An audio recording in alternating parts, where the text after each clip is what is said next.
সূর্য পূজার দিনে যদি আয়াতকে ফিরে পাওয়া যায়, দেরি করো না, তড়িঘড়ি যাও, পূজা দিয়ে সূর্য দেবতার আশীর্বাদ লয়ে এসো।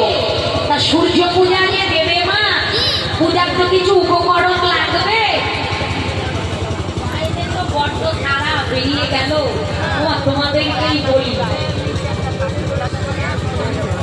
পরিক্রমা করুন, এখন তো সময় হয়নি, আমরা গান গাই, তারপরে বার হবে। আচ্ছা আপনারা এক পাক ধীরে ধীরে ঘুরুন, তারপরে দুপাক গান গাইবো, ঘুরে নেবেন। আসুন।